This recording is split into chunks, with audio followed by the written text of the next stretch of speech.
స్వర్గానికి సృష్టి చల్లని దృష్టి శివబాబా దృష్టి సద్గురు దృష్టి స్వర్గానికి సృష్టి అమృత వేళల అనంత శక్తులనిచ్చు అమృత వేళల అనంత శక్తులనిచ్చు అమృత వృష్టి స్వర్గానికి సృష్టి అమృత వృష్టి స్వర్గానికి సృష్టి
ఓం శాంతి. మధురమైన పిల్లలు, మీరు మీ యోగ బలం ద్వారానే వికర్మల వినాశనం చేసుకొని పావనంగా అయ్యి పావన ప్రపంచానికి తయారు చేయాలి. ఇదే మీరు చేసే సేవ. ప్రశ్న: దేవీ దేవతా ధర్మంలో ఏ విశేషత మహిమ చేయబడింది? జవాబు: దేవీ దేవతా ధర్మము చాలా సుఖమిచ్చేది. అక్కడ దుఃఖం అనే పేరే ఉండదు. పిల్లలు మీరు ముక్కాలు వంతు సుఖాన్ని పొందుతారు. ఒకవేళ అర్థము సుఖము, అర్థము దుఃఖము ఉన్నట్లయితే అందులో నాటకంలో మజా ఉండదు. ముక్కాలు సుఖం అనుభవిస్తారు, కాలు భాగం దుఃఖం అనుభవిస్తారు. ఓం శాంతి. భగవాను వాచ: భగవంతుడే అర్థం చేయిస్తూ ఉన్నారు. ఏ మనుష్య మాత్రున్నే భగవంతుడని అనము. దేవతల్ని కూడా భగవంతుడు అని అనరు. భగవంతుడు నిరాకారులు. వారికి ఏ సాకార రూపం కానీ ఆకార రూపం కానీ ఉండదు. సూక్ష్మవతన వాసులకు కూడా సూక్ష్మ ఆకారం ఉంటుంది. అందుకే దానిని సూక్ష్మవతనమని అంటారు. ఇక్కడ సాకార మనుష్యుల శరీరాలు ఉన్నాయి కనుక దీనిని స్థూలవతనమని అంటారు. సూక్ష్మవతనంలో ఈ 5 తత్వాల స్థూల శరీరం ఉండదు. ఈ పంచతత్వాలతోనే మనుష్య శరీరము తయారయ్యింది. దీనిని మట్టి బొమ్మ అని అంటారు. సూక్ష్మవతన వాసులను మట్టి బొమ్మ అని అనరు. దేవతా ధర్మం వారు కూడా మనుషులే, కానీ వారిని దైవీ గుణాలు కలిగిన మనుషులు అంటారు. ఈ దైవీ గుణాలు శివబాబా నుంచి ప్రాప్తి చేసుకున్నారు. దైవీ గుణాలు కలిగిన మనుషులకు ఆసురీ గుణాలు కలిగిన మనుషులకు ఎంత వ్యత్యాసం ఉన్నది. మనుషులే శివాలయము లేక వేశ్యాలయంలో ఉండేందుకు యోగ్యులుగా అవుతారు. సత్యయుగాన్ని శివాలయమని అంటారు. సత్యయుగం ఇక్కడే ఉంటుంది. మూలవతనంలో కానీ సూక్ష్మవతనంలో కానీ ఉండదు. అది శివబాబా ద్వారా స్థాపన చేయబడిన శివాలయమని పిల్లలు మీకు తెలుసు. ఎప్పుడు స్థాపన చేసినారు? సంగమయుగంలో. ఇది పురుషోత్తమ సంగమయుగము. ఇప్పుడు ఇది పతిత తమో ప్రధానమైన ప్రపంచము. దీనిని సతో ప్రధాన నూతన ప్రపంచమని అనరు. నూతన ప్రపంచాన్ని సతో ప్రధానమని అంటారు. అదే ఎప్పుడైతే పాతదిగా అయిపోతుందో అప్పుడు దానిని తమో ప్రధానమని అంటారు. మళ్ళీ సతో ప్రధానంగా ఎలా అవుతుంది? పిల్లలు మీ యోగబలం ద్వారానే మీ వికర్మలు వినాశమవుతాయి. అంతేకాక మీరు పవిత్రంగా కూడా అవుతారు. పవిత్రుల కొరకు తప్పకుండా పవిత్ర ప్రపంచం కావాలి. కొత్త ప్రపంచాన్ని పవిత్రమైన ప్రపంచమని, పాత ప్రపంచాన్ని అపవిత్ర ప్రపంచమని అంటారు. పవిత్ర ప్రపంచాన్ని తండ్రి స్థాపన చేస్తారు. అపవిత్ర ప్రపంచాన్ని రావణుడు స్థాపన చేస్తాడు. ఈ విషయాలను గురించి మనుషులెవ్వరికీ తెలియదు. ఈ 5 వికారాలు లేకుంటే మనుషులు దుఃఖీ అయ్యి తండ్రిని ఎందుకు స్మృతి చేస్తారు? తండ్రి చెప్తూ ఉన్నారు, నేను దుఃఖహర్త సుఖకర్తను. 10 తలలు ఉన్న రావణుని 5 వికారాల దిష్టి బొమ్మను తయారు చేశారు. ఆ రావణుణ్ణి శత్రువుగా భావించి తగలబెడతారు. అలాగని ద్వాపరం ఆది నుండే తగలబెట్టడం ప్రారంభం చెయ్యరు. ఎప్పుడైతే తమో ప్రధానంగా అవుతుందో అప్పుడు ఎవరు మతాంతరాల వారు కూర్చొని ఈ కొత్త విషయాలను తెలియచేస్తారు. ఎప్పుడు ఎవరైనా చాలా దుఃఖాన్ని ఇస్తారో అప్పుడు వారి దిష్టి బొమ్మను తయారు చేస్తారు. ఇక్కడ కూడా మనుషులకు ఎప్పుడైతే చాలా దుఃఖం కలుగుతుందో అప్పుడు రావణు దిష్టి బొమ్మను తయారు చేసి తగలబెడతారు. మీకు ముక్కాలు వంతు సుఖము ఉంటుంది. ఒకవేళ అర్థం దుఃఖము ఉంటే అందులో మజా ఏముంటుంది? తండ్రి చెప్తారు, దేవీ దేవత ధర్మం చాలా సుఖాన్ని ఇస్తుంది. ఈ సృష్టి అయితే అనాదిగా ఉంటుంది. ఈ సృష్టి ఎందుకు తయారవుతుంది, ఎప్పుడు సమాప్తమవుతుంది అని ఎవ్వరూ అడగరాదు. ఈ చక్రము తిరుగుతూనే ఉంటుంది. శాస్త్రాలలో కల్పం ఆయుష్ లక్షల సంవత్సరాలుగా చూపించారు. తప్పకుండా సంగమయుగం కూడా ఉంటుంది. ఆ సమయంలోనే సృష్టి పరివర్తన అవుతుంది. ఇప్పుడు మీరు ఎలా ఫీల్ చేస్తూ ఉన్నారో అలా వేరే ఎవ్వరూ అర్థం చేసుకోలేరు. బాల్యములో రాధాకృష్ణులనే పేర్లు ఉంటాయి. తర్వాత స్వయంవరం జరుగుతుంది. ఇద్దరూ వేరు వేరు రాజధానులకు చెందినవారు. తరువాత వారి స్వయంవరం జరుగుతుంది. అప్పుడు వారు లక్ష్మీనారాయణులుగా అవుతారని కూడా వారికి తెలియదు. ఈ విషయాలన్నీ తండ్రి అర్థం చేయిస్తూ ఉన్నారు. తండ్రే జ్ఞానపూర్ణులు. అలాగని వారు సర్వజ్ఞులు అని కాదు. ఇప్పుడు తండ్రి వచ్చి జ్ఞానాన్ని ఇస్తూ ఉన్నారని మీకు తెలుసు. జ్ఞానము పాఠశాలల్లోనే లభించేది. పాఠశాలలో ముఖ్య లక్ష్యము తప్పకుండా ఉండాలి. ఇప్పుడు మీరు చదువుకుంటూ ఉన్నారు. చీచీ ప్రపంచంలో రాజ్యపాలన చేయలేరు. పూల ప్రపంచంలో రాజ్యపాలన చేస్తారు. రాజయోగాన్ని సత్యయుగంలో ఎవ్వరూ నేర్పించలేరు. సంగమయుగంలో తండ్రి రాజయోగాన్ని నేర్పిస్తారు. ఇది అనంతమైనటువంటి విషయము. తండ్రి ఎప్పుడు వస్తారో ఎవరికీ తెలియదు. గాఢ అంధకారంలో ఉన్నారు. జ్ఞానసూర్యుని పేరుతో జపాన్ దేశం వారు తమను సూర్యవంశీయులమని చెప్పుకుంటారు. వాస్తవానికి దేవతలు సూర్యవంశీయులు. సూర్యవంశీయుల రాజ్యము సత్యయుగంలో ఉండేది. జ్ఞానసూర్యుడు ఉదయించాడు కనుక భక్తి మార్గంలోని అంధకారము సమాప్తమవుతుందనే గాయనమున్నది. కొత్త ప్రపంచం పాతదిగా, పాత ప్రపంచం మళ్ళీ కొత్తదిగా అవుతూ ఉంటుంది. ఇది అనంతమైన పెద్ద ఇల్లు. ఇది ఎంతో పెద్ద రంగస్థలము. సూర్యుడు, చంద్రుడు, నక్షత్రాలు చాలా సేవ చేస్తాయి. రాత్రి సమయంలో చాలా పని నడుస్తుంది. ఇలాగే కొందరు రాజులు పగలు నిద్రిస్తారు. రాత్రి సమయంలో తమ సభ నడిపిస్తారు, కొనుగోలు చేస్తారు. ఇది ఇప్పటికీ అక్కడక్కడ జరుగుతుంది.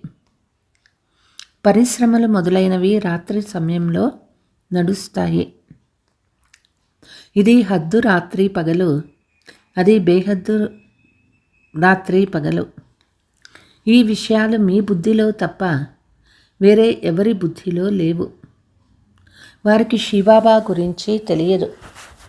తండ్రి ప్రతి విషయాన్ని అర్థం చేయిస్తూ ఉంటారు.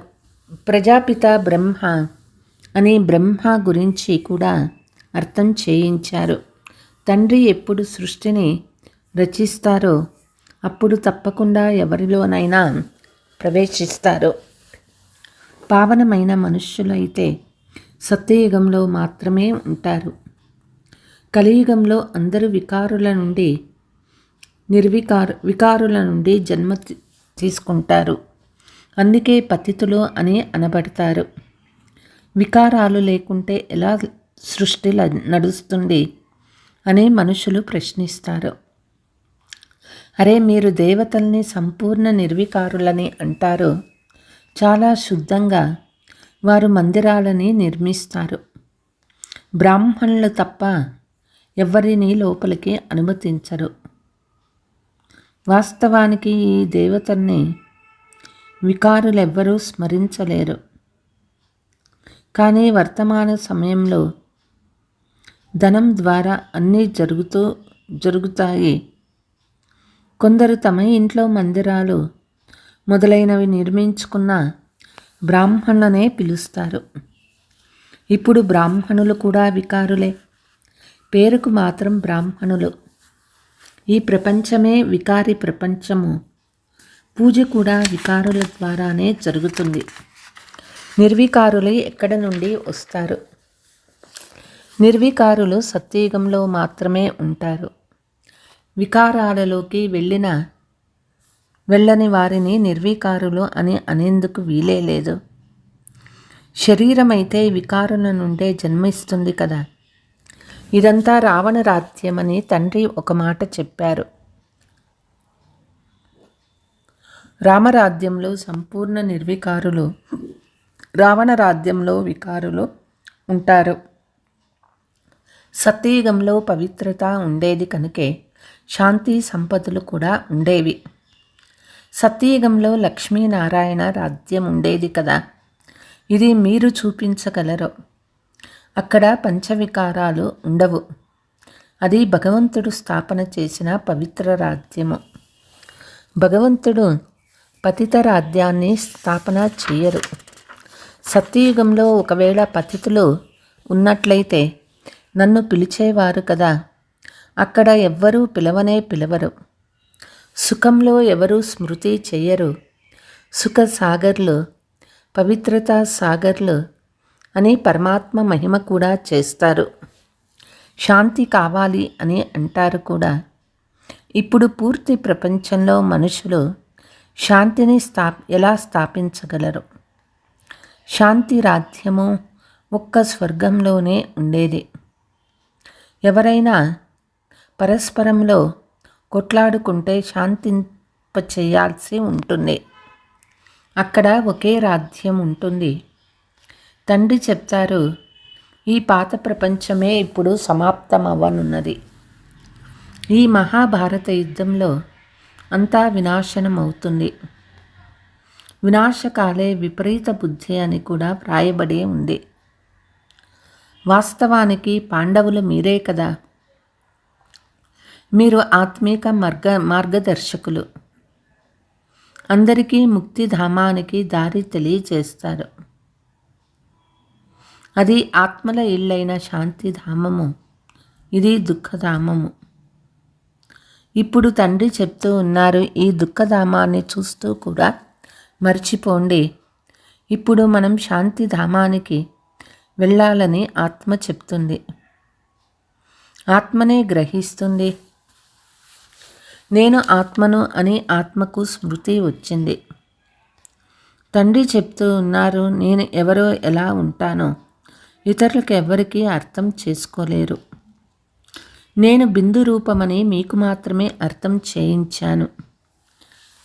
మేము 84 జన్మల చక్రంలో ఎలా తిరిగామో క్షణక్షణము మీ బుద్ధిలో ఉండాలి. ఇందులో తండ్రి కూడా గుర్తుకొస్తారు, ఇల్లు కూడా గుర్తుకొస్తుంది, చక్రం కూడా గుర్తుకొస్తుంది. ఈ విశ్వము చరిత్ర భూగోళాలను గురించి మీకు మాత్రమే తెలుసు. ఎన్ని ఖండాలు ఉన్నాయి, ఎన్ని యుద్ధాలు జరిగాయి. సత్యయుగంలో యుద్ధాలు మొదలైన వాటి మాటే ఉండదు. రామరాజ్యం ఎక్కడ, రావణ రాజ్యం ఎక్కడ? తండ్రి చెప్తూ ఉన్నారు, ఇప్పుడు మీరు ఈశ్వరీయ రాజ్యంలో ఉన్నట్లే. ఎందుకంటే ఈశ్వరుడు రాజ్యస్థాపన చేసేందుకు ఇక్కడికి వచ్చారు. ఈశ్వరుడు స్వయంగా రాజ్యపాలన చెయ్యరు. స్వయంగా రాజ్యాన్ని తీసుకోరు. నిష్కామ సేవ చేస్తారు. సర్వశ్రేష్టమైన భగవంతుడు సర్వ ఆత్మల తండ్రి. ఆ తండ్రిని బాబా అని అంటూనే ఒక్కసారిగా ఖుషీ పాదరసం పెరుగుతుంది. మీ అంతిమ స్థితిలో అతీంద్రియ సుఖం గాయనమున్నది. పరీక్ష రోజులు సమీపంగా వచ్చినప్పుడు ఆ సమయంలో అన్నీ సాక్షాత్కారం అవుతాయి. అతీంద్రియ సుఖం కూడా పిల్లలలో నెంబర్ వారుగా ఉంది. కొందరు తండ్రి స్మృతిలో ఉండి ఎంతో సంతోషంగా ఉంటారు. పిల్లల మీలో పూర్తి రోజంతా ఇదే ఫీలింగ్ ఉండాలి. బాబా, మీరు మమ్మల్ని ఎలా ఉన్నవారిని ఎలా తయారు చేశారు. మీ నుండి మాకు ఎంతటి సుఖం లభిస్తుంది. ఇలా తండ్రిని స్మృతి చేస్తూ ప్రేమతో కన్నీరు వచ్చేస్తుంది. అద్భుతము, మీరొచ్చి మమ్మల్ని దుఃఖము నుండి విడిపిస్తారు. విషయ సాగరం నుండి క్షీరసాగరంలోకి తీసుకువెళ్తారు. పూర్తి రోజంతా ఇదే ఫీలింగ్ ఉండాలి. ఏ సమయంలో మీకు తండ్రి స్మృతి కలిగిస్తారో మీరు ఎంత గద్గదులవుతారు, పులకరిస్తారు. శివబాబా మనకి రాజయోగాన్ని నేర్పిస్తారు. శివరాత్రి కూడా తప్పకుండా ఆచరింపబడుతుంది. కానీ మనుషులు శివబాబా బదులు శ్రీకృష్ణుని పేరు గీతలో వేశారు. ఇది ఒక పెద్ద తప్పు. మొదటి నెంబర్ తప్పు గీతలోనే చేసేశారు కదా. డ్రామానే అలా తయారై ఉంది. తండ్రి వచ్చి ఈ తప్పును తెలియచేస్తారు. పతిత పావనుడును నేనా లేక కృష్ణుడా? మీకు నేను రాజయోగాన్ని నేర్పించి మనుషుల నుండి దేవతలుగా చేశాను. మహిమ కూడా నాదే కదా. అకాలమూర్తి, అజన్మ అయోనిజ తండ్రినే మహిమ చేస్తారు. కృష్ణుణ్ణి ఇలా మహిమ చెయ్యరు కదా. ఎందుకంటే అతను పునర్జన్మలోకి వస్తాడు. పిల్లలు మీ బుద్ధిలో కూడా ఈ విషయాలన్నీ నెంబరు వారుగా ఉంటాయి. జ్ఞానంతో పాటు నడవడికలు కూడా బాగుండాలి. మాయ కూడా తక్కువైనదేమీ కాదు. ఎవరు మొదట వస్తారో వారు తప్పకుండా శక్తివంతులుగా ఉంటారు. పాత్రధారులు రకరకాలుగా ఉంటారు. కథానాయకి నాయకుల పాత్ర భారత్వాసీలకే లభించింది. మీరు అందరినీ రావణ రాజ్యం నుండి విడిపిస్తారు. శ్రీమతం ద్వారా మీకు ఎంత శక్తి లభిస్తుంది. మాయ కూడా శక్తివంతమైనది. నడుస్తూ నడుస్తూ మోసం చేస్తుంది.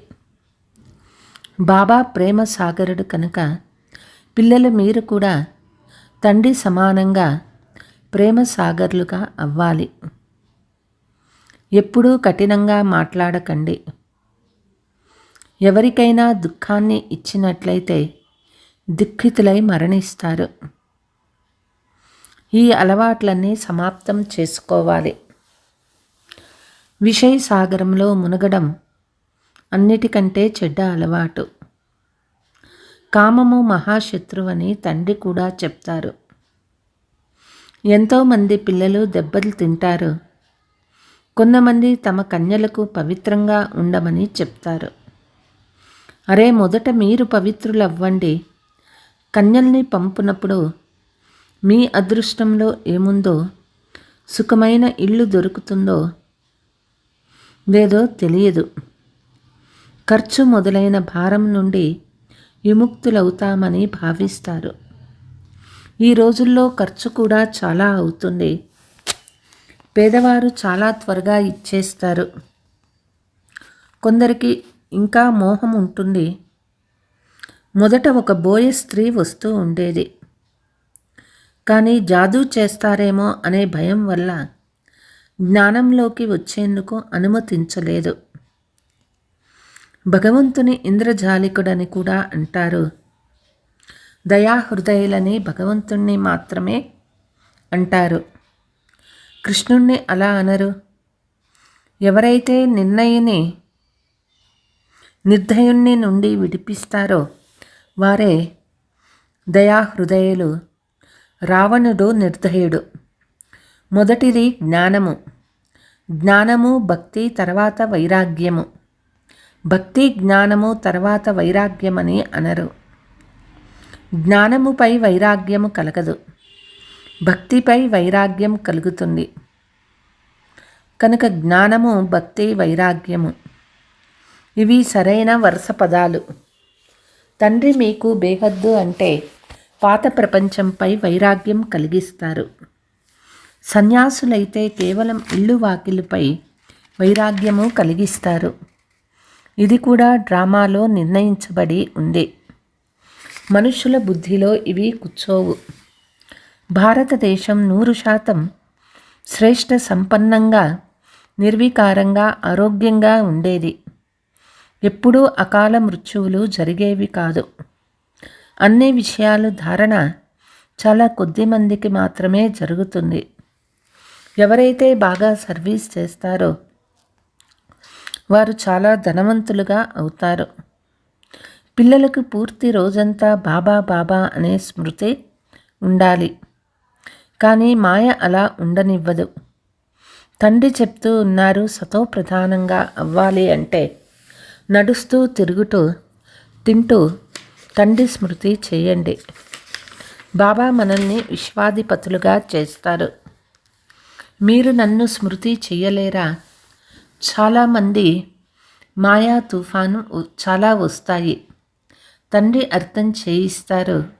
ఇలా జరుగుతుంది, డ్రామాలో నిర్ణయించబడి ఉంది. స్వర్గస్థాపన తప్పకుండా జరుగుతుంది. సదా కొత్త ప్రపంచం ఉండేందుకు వీలు కాదు. చక్రము తిరిగినట్లయితే తప్పకుండా కిందకి దిగుతారు. కొత్తగా ఉన్న ప్రతి వస్తువు తప్పకుండా పాతదవుతుంది.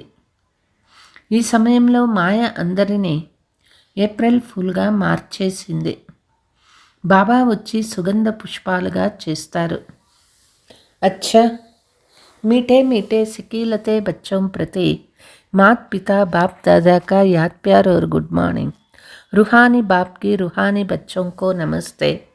हम रूहानी बच्चों की रूहानी मात पिता बाप दादा को याद प्यार गुड मॉर्निंग नमस्ते. ధారణ: తండ్రి సమానం ప్రేమ సాగర్లుగా అవ్వాలి. ఎప్పుడూ ఎవరికీ దుఃఖం ఇవ్వరాదు. కటువచనాలు మాట్లాడరాదు. చెడు అలవాట్లను సమాప్తం చేయాలి. బాబాతో మధురంగా మాట్లాడుతూ, ఓహో బాబా, మీరు మమ్మల్ని ఎలా ఉన్నవారిని ఎలా తయారు చేశారు? మీరు మాకు ఎంత సుఖాన్ని ఇచ్చారు? బాబా, మీరు క్షీరసాగరానికి తీసుకువెళ్తున్నారు. ఈ ఫీలింగ్లోకి రావాలి. పూర్తి రోజంతా బాబా బాబా అనే స్మృతి చేయాలి. వరదానము: సర్వ సంబంధాలు మరియు సర్వగుణాల అనుభూతిలో సంపన్నంగా అయ్యే సంపూర్ణమూర్తి భవ. సంగమ యుగంలో విశేషంగా సర్వప్రాప్తులతో స్వయాన్ని సంపన్నంగా చేసుకోవాలి. అందుకు సర్వ ఖజానాలు, సర్వ సంబంధాలు, సర్వగుణాలు మరియు కర్తవ్యాలను ముందుంచుకొని వాటి విషయంలో అనుభవీలుగా అయ్యామా అని చెకింగ్ చేసుకోవాలి.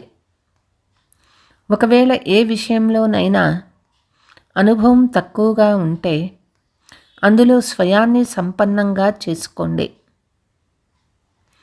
ఒక్క సంబంధం కానీ గుణం కానీ తక్కువగా ఉంటే సంపూర్ణ స్టేజీ లేక సంపూర్ణ మూర్తి అని అనిపించుకోలేరు. కనుక తండ్రి యొక్క గుణాలు లేక మీ ఆది స్వరూపము యొక్క గుణాలను అనుభవం చేయండి. అప్పుడు సంపూర్ణ మూర్తులుగా అవుతారు. స్లోగన్: ఆవేశంలోకి రావడం కూడా మనస్సులో యొక్క ఏడుపు. ఎప్పుడూ ఏడ్చే ఫైలును సమాప్తం చేయండి. అచ్చా, ఓం శాంతి.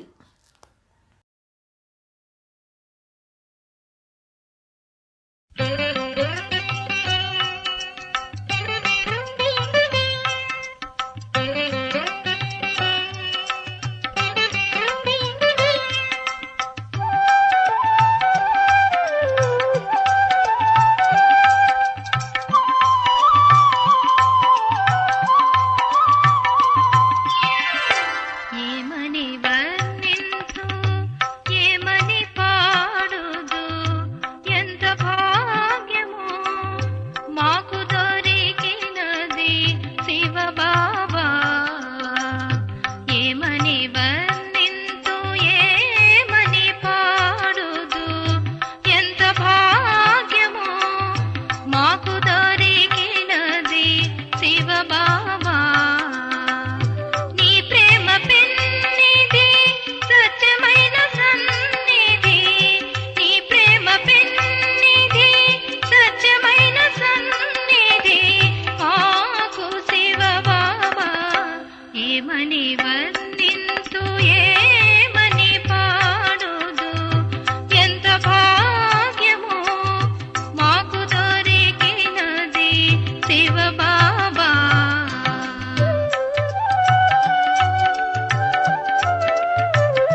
అమృత